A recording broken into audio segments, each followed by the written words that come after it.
खड़ा होता है तो उसका अंत तो होता ही है। आज नहीं तो कल उसका भी सच सामने। आवाज नहीं मिल रही। फाजिल साहब, हम आपके पास आते हैं, इस चर्चा को आगे बढ़ाते हैं। और जब बात अब ये चल रही है और उसमें अब ये कहा जा रहा है कि भास्कर घोष जी, आपको इस चर्चा में हम शामिल करना चाहेंगे, ये कहा जा रहा है कि आपके तो एजेंडे में ही था, अयोध्या के बाद था कि अयोध्या तो एक झांकी है, काशी मथुरा बाकी है और काशी और मथुरा तक बात आ गई है।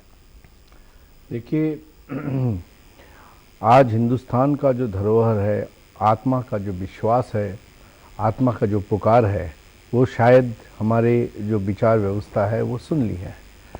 क्योंकि आज ये काशी मथुरा या अयोध्या ये कोई हमारे राजनीतिक इशू नहीं है। एक राजनीतिक दल, राजनीतिक सबसे बड़ा दल होकर के हमारा ये फर्ज बनता है कि लोगों को आस्था को अपनी जगह रखें।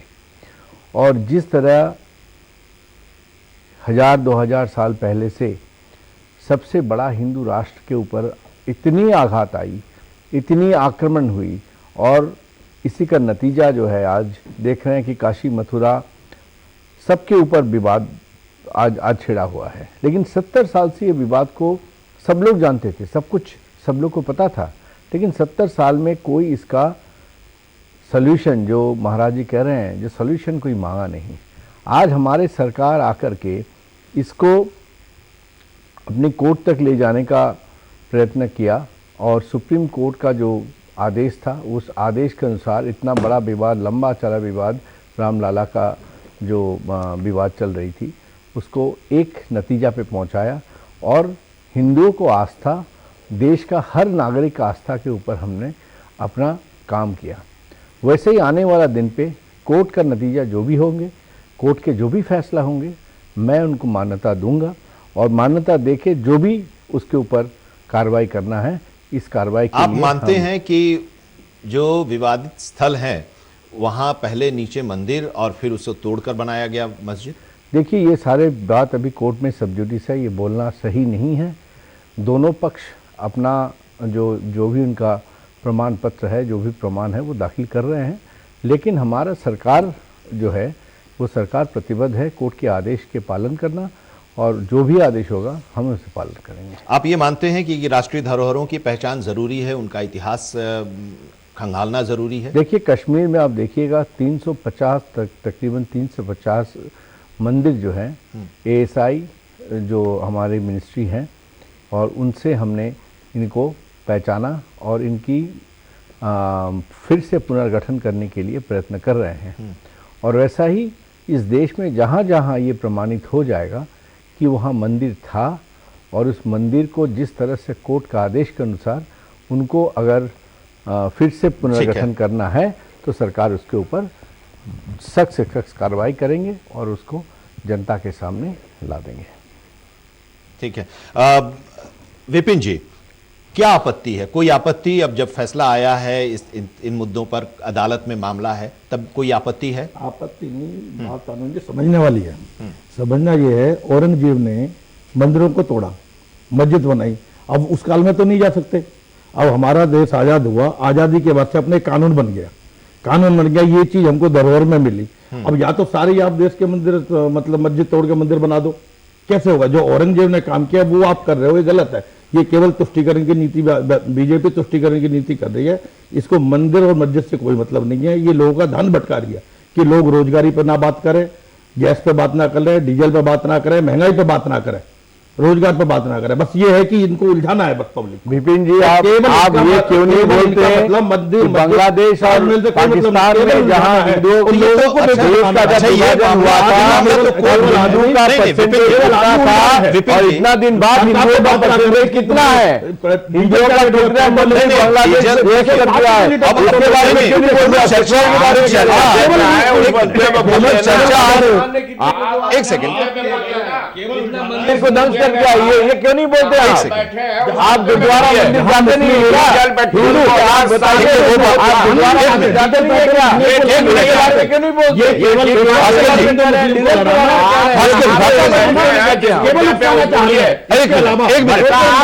भटका रहे स्वामी जी, स्वामी जी, स्वामी जी, स्वामी जी, स्वामी जी,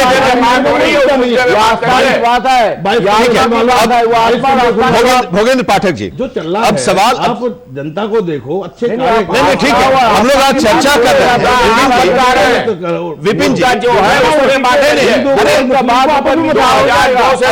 इसी तरह 2012 से आज तक एक मिनट, हम लोग महंगाई पर चर्चा आज नहीं करने जा रहे हैं। हम लोगों का विषय ये है कि जो मामला आया है उस पर हम चर्चा करें। महंगाई पर जब हम चर्चा करेंगे तो जरूर आप उस पर चर्चा करेंगे।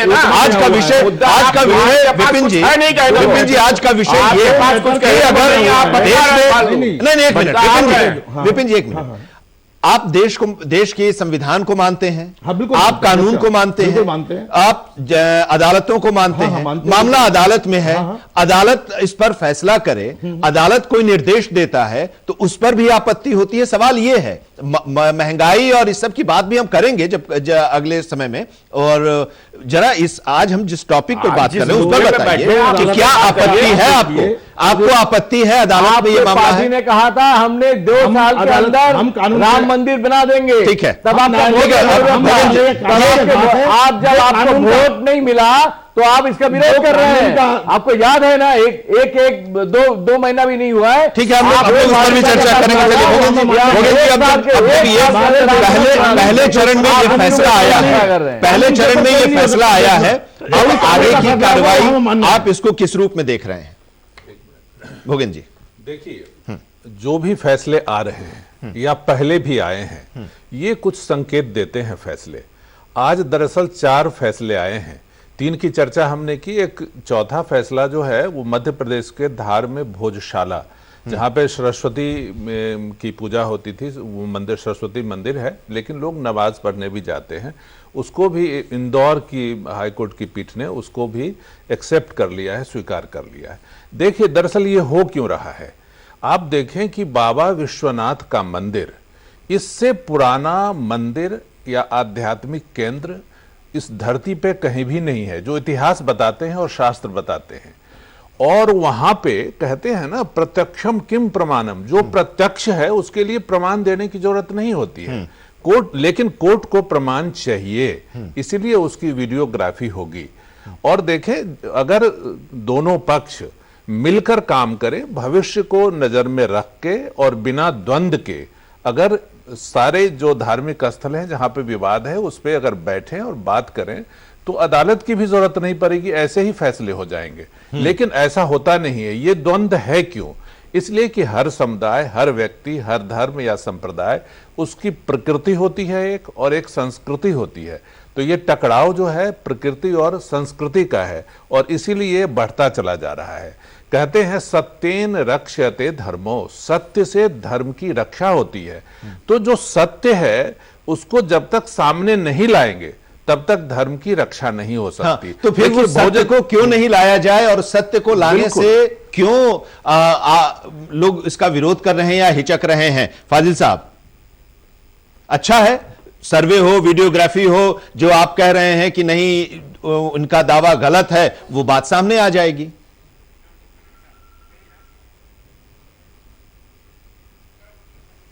हाँ फाजिल साहब। जी, आपने क्या पूछा सुनाई नहीं दिया। मैंने कहा कि अब सत्य सामने आए, इससे क्यों लोग डर रहे हैं? अगर आप कह रहे हैं कि जो दूसरा पक्ष है उसका दावा गलत है कि वहां पर मंदिर था और उस मंदिर को तोड़कर ज्ञानवापी बनाया गया, तो सर्वे हो, वीडियोग्राफी हो और जांच हो, और इसके बाद सच सामने आ जाएगा। आनंद जी, जी, ये लोग बाबरी मस्जिद को कहते थे कि बाबर ने मंदिर तोड़ के मस्जिद बनाई। जब सुप्रीम कोर्ट का फैसला आया तो सुप्रीम कोर्ट ने भी कह दिया कि बाबर ने कोई मंदिर नहीं तोड़ा और ना मस्जिद बनाया। तो उस बिना पर तो वो तो पूरी बात गलत हो गई। बाबर ने कोई मंदिर नहीं तोड़ा और मस्जिद भी नहीं बनाया। बाबर कई लोग झूठे नाम लेते हैं, अब कह रहे हैं कि मंदिर तोड़ के मस्जिद बनाए। अगर कल कोई एक माहौल देश का खराब होगा चीजें अभी तो मस्जिद है ना, इनकी बात क्या होगा क्या नहीं आएगा ये तो अभी भविष्य गर्भ में है कि अब जब एक देश में वर्शिप एक्ट पास है, प्लेसेस ऑफ वर्शिप एक्ट पास है, और ये तय हो गया कि 1991 में कि 1947 से पहले जो भी मंदिर मस्जिद पर कोई क्लेम नहीं करेगा और कोई अब इस तरह का विवाद नहीं चलेगा। इसी के चलते जो है हाईकोर्ट ने ज्ञान वापी मस्जिद का स्टे भी कर रखा है। अभी एक नया विवाद जो है, क्योंकि सरकार बीजेपी की है, ये लोग उनका तुष्टीकरण कर रहे हैं, तो वो जो है नया विवाद खड़ा कर रहे हैं। लेकिन क्या कोर्ट पर बीजेपी का है तो फिर कैसे होगा? लेकिन क्या कोर्ट पर बीजेपी का प्रभाव है? बीजेपी पक्षकार नहीं है ना, जो भाषा प्रयोग कर रहे हैं, तुष्टीकरण कहाँ होता है? बीजेपी नहीं, बीजेपी एक पक्ष के साथ खड़ी हो जा रही है। बीजेपी एक पक्ष के साथ खड़ी हो जा रही है ना, मेरा ये कहने का मतलब। हम लोग तो अदालत के साथ खड़े होते हैं। हिंदू मुस्लिम को एक किया है, एक पक्ष और जितने लाभ हिंदुओं को मिले उतने ही लाभ मुस्लिमों को मिले। अयोध्या में हिंदुओं का मस्जिद हो रहा है, मुस्लिम का मस्जिद हो रहा है, मस्जिद हमने ले ली है। जो सुविधाएं हिंदुओं को मिली है वो सुविधाएं मुस्लिमों को मिली है। बीजेपी के 5 साल के उसमें सारी सुविधाएं मुस्लिमों को मिली है और खासकर मुस्लिमों को दी गई है। तो तुष्टीकरण की बात मत करिए। कंट्रीब्यूशन पिछले 7 दूसरे लोग भी तो आपके साथ खड़े हैं। अधिकार देख लीजिए, जितना सुविधाएं मुसलमानों को मुस्लिमों को देश चलेगा, संविधान बीजेपी के शासन में मिला है, उतना कभी नहीं मिला। बीजेपी का कोई मुसलमानों का दुरुपयोग कब किया गया? मुसलमानों को डराया गया कांग्रेस के शासन में, मुसलमानों को डराया गया सपा के शासन में। ये हो जाएगा वो हो जाएगा। बंगाल में जाइए, बंगाल में देखिए तुष्टीकरण क्या होता है। जितना सुविधाएं एक पक्ष का तुष्टीकरण कर रहे हैं ना, 7 साल में किस बात का होता है? सुविधाएं ठीक है, बार बार इस चर्चा में संजय चड्ढा जी, जब से ज्ञान वापी मामले की सुनवाई चल रही है, सर्वे और वीडियोग्राफी की शुरुआत हुई और उसके बाद फिर अदालत में ये चर्चा चला, तब से जब हम लोग चर्चा करते हैं तो बार बार एक दलील दी जाती है कि स्पेशल वर्शिप एक्ट 1991 का हवाला दिया जाता है। अभी फाजिल साहब भी इसका हवाला दे रहे थे। ये अधिनियम क्या कहता है, कहां पर ऐसा है जिसका ये दुरुपयोग हो रहा है इस पूरे मामले में?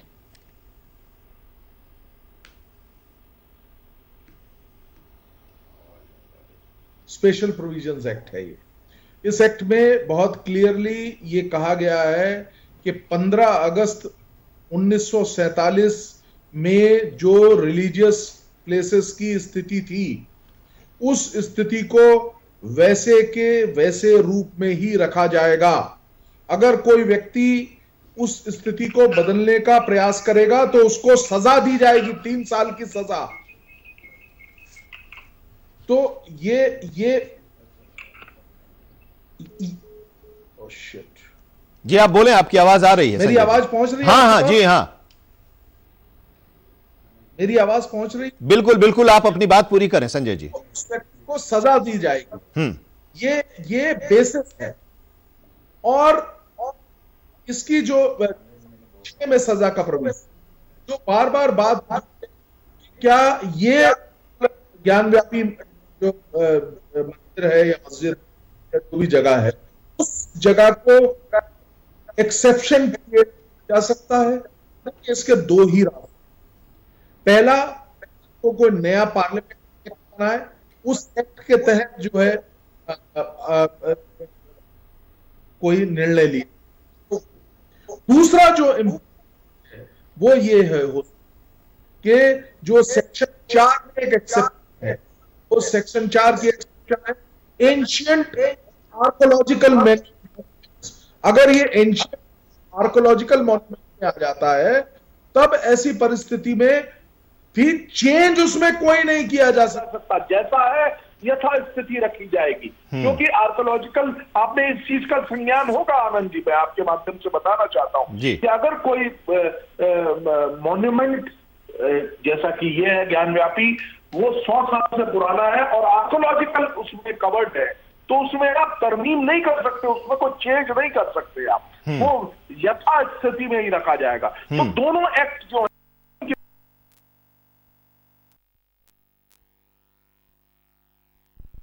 उसी सब्जेक्ट पर रहें, हम इधर उधर न जाएं। अब क्या अदालत के माध्यम से सच लाना लोगों के सामने उचित नहीं है? अगर मान लीजिए कि हिंदू जो वादी हैं वो गलत कह रहे हैं,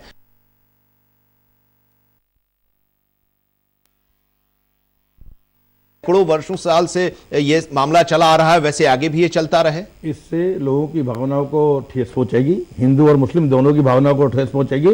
अब आप देखो, औरंगजेब ने मंदिर तोड़े, हजारों मंदिर तोड़ के मस्जिद बनाई, उसका क्या औरंगजेब क्या आइकॉन हो सकता है? नहीं, आइकॉन नहीं होता,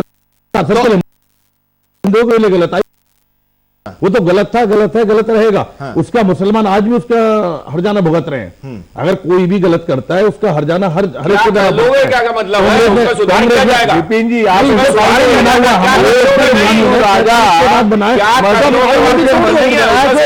अगर आप एक भी हिंदू राजा मस्जिद तोड़ के मंदिर बनाए थे, हाँ या ना? बीजेपी करना चाहती है, बात खत्म है यहाँ पे। बीजेपी पैरवी कर रहे हैं। एक भी हिंदू राजा कोई भी अगर आप राजाओं मंदिर बनाओगे, फर्क क्या रहा? पहले बिल्कुल नहीं है। क्या फर्क रहा फिर? तो सत्यता तो मालूम होनी चाहिए ना कि सत्यता क्या है, वो मालूम करते हैं। और राजाओं ने, हमारे राजाओं ने तो खुदा के स्थान दिए नहीं है, आपस में लड़वाने का मुद्दा है। फूट डालो और राज करो। बीजेपी केवल अंग्रेजों वाली नीति करे, फूट डालो और राज करो, हिंदू मुस्लिम को लड़ाओ, बात करना। सबसे ज्यादा सभा में हुए, इसकी कोई दंगा नहीं हो रहा है, नहीं हो पा रहा। सब इतिहास करके आइए, मुसलमानों नगर के दंगे आपने करवाए, सारे दंगे सपा के साल में एक भी दंगे हुए? कश्मीर से लेकर कन्याकुमारी तक एक भी दंगे हुए? आप बता दीजिए। और आपके टाइम में कितने दंगे हुए, कितने लोग मारे गए? क्या कोई रास्ता ऐसे नहीं निकल सकता? फाजिल साहब, आपस में लड़वा, फाजिल साहब, हम आपको चर्चा में ला रहे हैं। क्या अभी जब हम लोग चर्चा, एक मिनट, स्वामी जी ने अपने पहले वक्तव्य में एक मिनट विपिन जी, एक मिनट विपिन जी, एक मिनट, एक सेकंड। फाजिल साहब,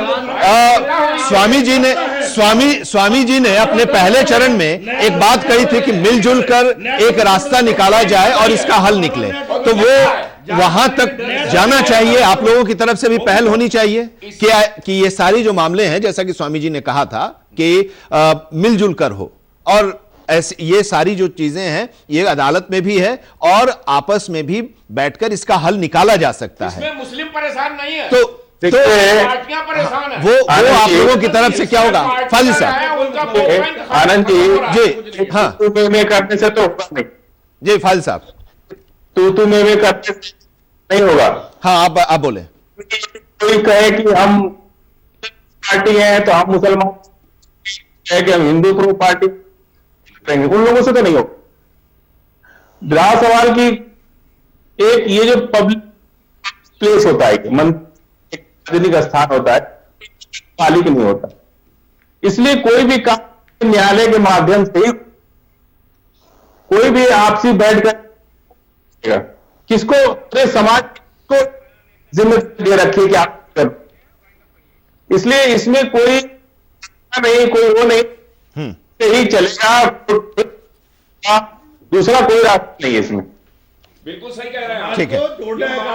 लोगों को मिलकर मानना चाहिए, समाज को जोड़ो। आप सच कह रहे हैं। हाँ। देखिए, एक बात मैं कहना चाह रहा हूं, देखिए 500 वर्ष लगभग राम मंदिर आंदोलन चला है ना, तो उस समय तो बीजेपी कहां थी? बीजेपी तो अब पिछले 30-40 वर्षों से ना, लेकिन आंदोलन, जन भावना को नहीं दबाया जा सकता। लोगों की जो इच्छा है, और धर्म बड़ी ही मजबूत कड़ी होती है जिससे जुड़कर लोग आगे बढ़ते हैं। जरूरत है देश के तमाम लोगों को, हिंदू मुस्लिम जो भी हैं, वो मिलकर बैठें, बात करें और सत्य बोलें। जैसे फाजिल साहब सच बोलेंगे तो बिल्कुल समाधान सामने आ जाएगा। फिदा वतन पर जो हो आदमी दिलेर है वो, जो ये नहीं तो फकत हड्डियों का ढेर है वो। तो सच बोलना चाहिए दोनों पक्षों को, सच सामने आएगा, समाधान भी हो चलिए, जाएगा। सच सामने आएगा, समाधान भी निकल जाएगा और मिलकर अगर सब लोग बैठकर इस जो समस्याएं हैं उसका समाधान निकालेंगे तो समाधान भी बहुत बेहतर ढंग से निकल जाएगा। वक्त इतना ही था आज चर्चा में। बहुत बहुत शुक्रिया हमारे साथ इस चर्चा में जुड़ने के लिए भास्कर घोष जी, शुक्रिया विपिन अग्रवाल जी, शुक्रिया स्वामी उपमन्यु महाराज जी और भोगेंद्र पाठक जी, आपका भी बहुत बहुत शुक्रिया। फजील अहमद साहब, आपका भी शुक्रिया और संजय चड्ढा जी, आपका भी बहुत बहुत शुक्रिया हमारे साथ बड़ी बहस का हिस्सा बनने के लिए। तो अब फैसला आया है और अब इसके बाद ज्ञानवापी में सर्वे और वीडियोग्राफी होगी और वहां पर जो एडवोकेट कमिश्नर 3 लोगों की टीम एक बनाई गई है वो लोग करेंगे और सच्चाई सामने आएगी। अब देखा जाएगा कि दावा जो किया जा रहा है उस दावे में कितना दम है, कितनी सच्चाई है। आज बड़ी बहस में इतना ही। आप जुड़े रहिए सारा समय के साथ। सहारा प्रणाम।